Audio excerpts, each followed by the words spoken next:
a while. There it goes. Hey y'all, how's everybody? Hope all is well with everyone. And welcome one more time to Maximize Monday. It is Monday, the what's today? The 21st? 21st. This month is going by pretty quick. Mm-hmm. Monday, the 21st of July, 2025. Just want to say welcome to you all. Thanks for coming on again. For all those who are new, please do us a favor and type VIP in the chat. We would love to hear from you. And here she go with this high maximizers. Making that thing, aren't we? Yes, we make it a thing. Maximizers. Our maximize group. um, we appreciate you all for coming on today. We had great service yesterday. If you missed it, go back and check it out. Yeah.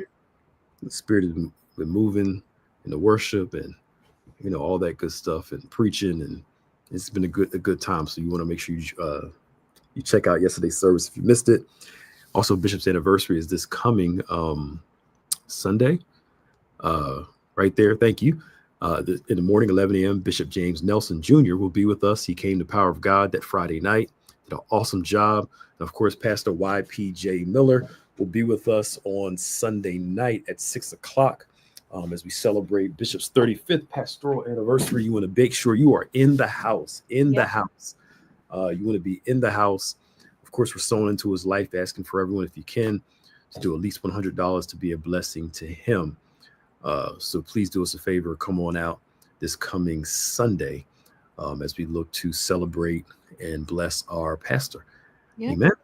Amen. And I also do want to encourage people to send a message to Bishop to let him know how much you love and appreciate him. Yes. You can do that by visiting our website at gotobethany.com, or you can scan the QR code. Just leave a quick little note to let him know how much you appreciate him, and then we'll show that during service. Good. Deadline for that is Friday, so don't wait. Yes, the deadline is for Friday. Mm-hmm. So come on out and help us with that endeavor. We'd love for you to join us in that. He would love to hear from you as we celebrate his anniversary. Again, if you haven't done so, please do us a favor and share this if you can. Maximize Monday. We are live here July the 21st, 2025. Yeah. Thanks, Brian. Hey, Brian, how you doing? Yeah, she got the and these called the bumping curl back in the day. My brother called it the old church lady hairdo. Old church Before I pulled the curls out a little bit, so a little bit more. Church lady, dude, that's so fun. Because look, I saw ask you, did you have the little thing, sponge with the clip on it, and you wrap your you wrap it up at nighttime, put your little cap on, you come out fresh. Fresh. Yeah, I forgot you didn't grow up like that. So I know what you're talking about, though. I know you know. Hey, Karen, how you doing? Again, welcome all. If you please do us a favor and share this if you can. Transforming Lives Month begins on August, the first Sunday in August. Yeah. It is it's 5 Sundays this month, right? Mm-hmm. No. It starts the third. So after the Sunday coming up is the start of Transforming Lives Month. Yeah. So in 2 weeks. Yeah. Mm-hmm. 2 weeks, we're starting our theme is they're coming from everywhere. That remind them, it's coming from everywhere. Okay. We said they came from everywhere. They're coming from everywhere. Invite somebody to church with you. Somebody needs to be saved, rededicate their life, church home. Come on, invite them out in August as we celebrate all those who are coming, because we believe they are coming from everywhere. All righty. We've been talking a lot about leaning into your discomfort. And one of the things that I want to encourage people is to remember, you never know until you try. You really don't. And I think we disqualify ourselves because we've never done something. But how do you know that you can't do it unless you go out there and actually try it and discover that you can actually do it? Now, for those of us who are on the perfectionist side, where you feel like if it's not 100% is failure, understand that there are some things you will be exceptional in. you will be absolutely exceptional in. And there are other things that you will be average in. And guess what? That's okay. And then there's some things you just never be good at. That's fine. So the goal is to find your strengths. There's a book, it's called Now Discover Your Strengths. And he talks about how you spend most of your time perfecting what you're strong at. Where you become proficient, efficient. I mean, you are just excellent in that area. In the areas where you know you're going to be, okay and average in, you work to be great in them. And then there are some areas where you're never going to be good at. He says, try to become good, but don't spend most of your time trying to be good at something that you'll never be good at. You're spinning your wheels. And I think sometimes we feel like, well, if I'm not good at these things, that it's a waste. But have you discovered the thing that God gave you that you're strong in, that you're good in, and work in that area and spend the majority of your time being perfect? Well, I won't say perfect. Nobody's perfect, but being excellent in that. Because sometimes we feel like if I'm not excellent in something, might as well not do it at all. But the reality is you got those levels. I'm good in this area. I'm great in this area. So let me perfect that. I'm going to be proficient in this area. Let me be proficient in this area. I'll work on being good. In these areas where I'm never going to be good at, I'm not even going to waste my time. I'll do it, but I'm not going to spin my wheels trying to spend the majority of my day trying to be great at something that, watch this, you'll never be great at. Yeah. And I think one of the greatest revelations is not only discovering what you're good at, but also discovering what you're not good at. So you can so you don't have to waste your time with the things you'll never be good in. And I think if we learn to separate those, it makes it easier to deal with life. Yeah. I'm sorry, I'm rambling again. Go ahead. No, I think that's all true. I think part of it is being able to discover our own uniqueness. Because I think a lot of times when we think of what's great or good is out of comparison to what you see other people doing, instead of making it your own and excelling that way. So you might not be the greatest singer, but you're really good at writing music. So discovering, okay, I might not be quote unquote good at this, but I can still take that desire or that passion that I have and do it in my own way that's going to prosper and, do really well. So being able to think outside the box that way as well, I think is really important. Yeah. Find your lane and work with that. A lot of us spin our wheels because we haven't found our lane yet. And sometimes it's just so obvious. Oh, the author of the book is, his name is, it's by a guy named Donald O. Clifton and Marcus Buckingham. It's two people, Donald O. Clifton and Marcus Buckingham. It's called Now Discover Your Strengths. And they actually have a series based off of this. I believe that's the first one. And then they have a couple other books that complement it.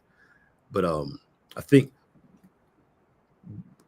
the premise is find that lane, focus the majority of your energy in that. I was talking to somebody, I'm getting this book together, and I'm not a good writer. I'm a good I think I'm an okay proficient talker, but writing's not my best skill set. So I'm just kind of like, I gotta write this all 400, but I was like, well, let me figure out a way to do it in a way. And I was talking to somebody about it, like, why don't you just do it the way that works for you? Like you said, I'm looking at how other people are doing it rather than do it the way I can do it best. It may be different from what other people do, but it's leveraging your strengths in a certain area. Without disqualifying yourself because you're not doing it the same way that other people do it. That's how you learn to leverage your strengths and work at that. But I'm saying all that to say the problem is we often disqualify ourselves for a variety of reasons.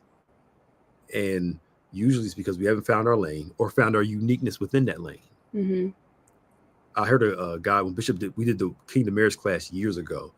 The guy said, your goal is just to get in. He's a traffic example. Your goal is just to get in traffic. And when you get in traffic, you find your niche. There could be 100 people doing the same thing as you, but there are multiple lanes. You just find your niche where a whole bunch of other people are doing it. Mm-hmm. And that's so instead of disqualifying ourselves, what can I do in this moment? Yeah. I was talking to someone years ago, and it was about calendars. Like there's gobs of calendars out there that people can buy. Mm-hmm. So that shouldn't stop you from wanting to create your own. Mm-hmm. You know, it's going to be, even if it's just one person that's going to walk past your calendar and it's going to resonate with them. Like that's a win. So, you know, stop looking at what you feel the majority is going to like or how you can compete. I think like as long as you're passionate about it and you have the drive for it, and I think that's a big part of the equation that sometimes knocks us out. And it's easy to say, oh, because there's so much over here that I'm not even going to qualify. Maybe it's because you don't have the drive to actually do what you need to do to make it work. But anyway, you know, there's so much out there. Like as long as it's you putting your heart into it, I think that can really make things take off despite the competition, quote unquote, that you might have. Yeah, absolutely. That's gonna bother me. I can tell. Noticed. Right, I know, but I saw it. But anyway, but it's learning to lean into your strengths. Mm-hmm. Lean into them. I don't care if 40, like you said, 40 other people do it. You can have 40 people that bake cakes. You make them a little distinct and different. You know, you put your foot in it and do it the way you do it, but learning how to lean into what you need to do instead of avoiding it. Because we come up with all these excuses. Why? I don't know if we ever considered if we're making a bunch of excuses not to do something, it usually means it's important. Yeah. Because we often never make excuses when it comes to doing things that aren't important. Mm-hmm. Come on, let's be real here. We don't come up with every reason why we can't go to the mall, go to the movies, online shop. You know, we don't do that. Mm-hmm. We've come up with a million excuses why we can't do a certain thing, rather than figuring out how we can do it. It takes no intelligence to criticize and to figure out why you can't. It takes intelligence to figure out how you can. Mm-hmm. And that's what God wants us to do, is start using our intelligence to figure out, how can I do this? Mm-hmm. And a big part of this is trust. I don't have all the details. God didn't ask you to know all the details. He just wants you to start. For my overly detail-oriented people, you have a hard time following the will of God because he's not a master. He's not known to give out a lot of details. The Lord's Prayer is, give us this day our daily bread, which means he leads you and guides you often daily. I want to know what's going to happen next year. Daily. There are some things where God will show you, you know, things in the future, but he may not give you all the details to get you there, though. You just have to trust. That's why it's called a journey of faith. You have to trust him to give you daily bread. Let's take Abraham, for instance.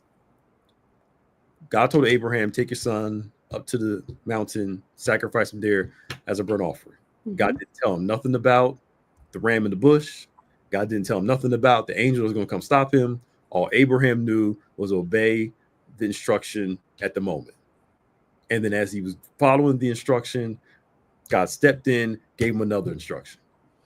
We want, Lord, I need to know this, and I'm going to sit back and wait until I figure out the details. Right. It's not how it works. As you go and as you're open, he starts revealing things to you.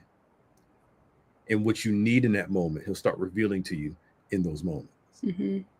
But if you have to know everything to do it, you're going to have a hard time following God. Yeah. A challenging time. Mm-hmm. Why are you smiling like that? No, it's true. I was thinking about like movies and spoilers. Like when you find out the spoiler, it makes the movie pointless. Like why bother to watch it? Because I already know what's going to happen. And I think it's that same concept that we can use with life, like allowing ourselves to just go through the journey. Because if we already knew how everything was going to end, we might not appreciate it the way, you know, that we're meant to by not knowing. So being able to have that shift in perspective, and like you said, trusting God daily and trusting that he's the author of, how our lives are going to turn out. So to have that trust in him and just enjoy the ride for the good and the bad. Mm-hmm. Yeah. Be open to the move, the voice of God. I was talking to a friend yesterday. We were out eating dinner, and we were talking about how a lot of, like, we were talking about different revivals that were going on, etc. And I said a lot of the great moves of God weren't planned. Mm-hmm. We were talking about the Asbury one that happened a couple years ago, and other things. It wasn't planned. It was just some happenstance thing of a normal conversation at the end of a worship service that turned into however long it lasted for. We want to create the wave rather than discovering the wave and riding that wave. All I'm trying to say is what looks like a coincidence and an accident to us is God doesn't work in coincidence. He works in providence. He works in giving direction and growth. And if we're not open to, we want to control everything. It makes us feel comfortable. We love certainty and security. And God's like, it's not, And I was like, think about it. Some of your best services, your best events didn't come on your schedule. It's just you saw something happening and you went along with it, and you saw it was God doing it, and you let him work. Yeah. But sometimes with how God does things, it looks like a happy accident. You just happen to be somewhere and happen to run into so-and-so. You just happen to be somewhere and so-and-so's happening. You're like, oh, that was coincidence. No, that wasn't a coincidence. That was God at work in that moment. You weren't looking for it. You were looking for something else. You went to the store to get some eggs. So-and-so's, and it just, boom, it just happens. God is so interesting. And will make sense, because if seasons are divine events, God doesn't often announce that event. Yeah. The Bible just shows you Jesus coming into a city and people taking advantage of the moment. We see him entering into a certain place and people saying, hey, let me go seize this. But there wasn't this announcement that, hey, I'm coming to town, y'all, get ready. Miracle's going to break out. He's just showing up and people are just responding. And when he's there, you either jump in or you miss it. Same, and it's still like that now. He's moving, and we have to get in his flow. Yeah. Not try to create the flow for him. Yeah. And our reason will cause us to miss out on a lot of good opportunities to experience that, because we think we know better, or like you said earlier, like that sense of control that we need to have, that causes us to reason out of, okay, why would this happen? Or, this is going to happen next, so I'm not going to move forward, right? But instead of just allowing yourself to be open and listen to God and let him steer you to where you need to go. Yeah. We think we know too much. I know, we do. Our quest for knowledge makes us like Adam and Eve. Yeah. I remember you said that years ago. I still cannot remember how you said it. I was like, the Lord was moving, using you that day. Almost failed me out of class. That was one of those coincidences. Now I'm playing. But the quest for knowledge, for control, will always lead to our demise. It's okay to seek knowledge. Nothing wrong with that. But trying to be somebody that knows it all, and trying to be God rather than trusting in God. We're supposed to seek things and seek knowledge and seek truth. So I'm not saying that. Yeah. But when that desire to seek knowledge, if that desire is to ultimately put us on the same level of God, plain as God, then that's when we're not doing good. You need to know when to stop. Yeah, we're not him. Nope. And I get it. There is some security in knowing. You just want to know sometime. And God's like, it's like when you feel alone and you're like, God, just give me a sign, something. God's like, I need you to trust me. Not he'll give you a sign, but I need you to trust me when I don't give you one. Yeah. Or you don't rely on those things. When you want it. Yeah, when you want it, or how you want it. Yeah. Sometimes it may come in a way that you'll. Scott, he said a joke yesterday about this guy who was like in a flood, And so first responders were coming like, here, let me help you. But the guy was like, no, I'm waiting for God. He's got me. He's going to send me help. Long story short, couple times people come to help him, and then finally he ends up in heaven. And God was like, look, I gave you all these things as a sign for my help, but because you're so busy looking over here and looking for things the way that you want them, expecting me to move, you missed it all. Yep. So we got to take ourselves out of it. Yeah. And I think be more receptive to how God does work in our lives instead of how we think he should. Absolutely. We want God to crack the sky. We're like Naaman. Come expecting God to move in a certain way. And when he doesn't move that way, we miss it, get mad, and want to reject it. Because I thought we talked about last week. We want a process that matches our ego. So no, I don't want that type of help. I want you to do it this way. And God's like, hello, who's God? Me or you? Right. And that's when, being open and that humility, that humbleness to be able to be open to learn, that humbleness, watch this, to remember we're, as the Bible says, we're nothing but flesh. And that broken and contrite heart, right? That's not, that broken heart doesn't mean like, my heart's broke, I'm sad and crying all the time, but a humble heart to knowing my own flaws and my own brokenness, my issues, right? While at the same time knowing that I'm still loved and accepted by God. He's committed to my transformation, and being able to live in that tension of God perfecting me while I'm flawed at the same time. And that's how you have that broken and contrite heart, that I'm growing in grace, but as Noel Jones says, I'm too flawed to be flashy. I'm getting better, but yet there's a part of me that God still needs to perfect. And watch this, not living self-loathing and not living in arrogance because you're growing, and not living on the flip side, like I said, in loathing because you have flaws, but living in that tension in between. That's where we are, humble while we're growing at the same time. It's like that thorn in the flesh. Paul's caught up in the third heavens, and he says a thorn was given to me to keep me balanced and level, to keep me praying, to keep me. And God, he doesn't answer his prayer first couple times. And then the answer he gives Paul wasn't, I'm going to keep the thorn in your life, I'm going to take it away. All he said is, my grace is sufficient for you. And my perfect in weakness. You're going to be all right. Basically, God was like, no, I'm not taking it away. I'm going to give you the grace to deal with it. Yeah. Because I think sometimes we think deliverance is always removal. But a lot of times deliverance is your ability to manage something. Where you have the feeling, but you learn to not let the feeling have you. You're tempted by something, but you don't allow that temptation to control you and dictate you. I wish there were some things God would take all of our temptations away, but that's not true.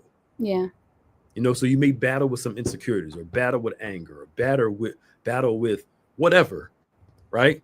But you still have victory over it every day. The feeling may come up, but you don't let the feeling dominate you. But I think sometimes we feel like, the feeling is still there, I'm the worst person in the world. A lot of deliverance is management, y'all. Is being able to overcome your flesh every day. And everybody's got something to overcome every single day.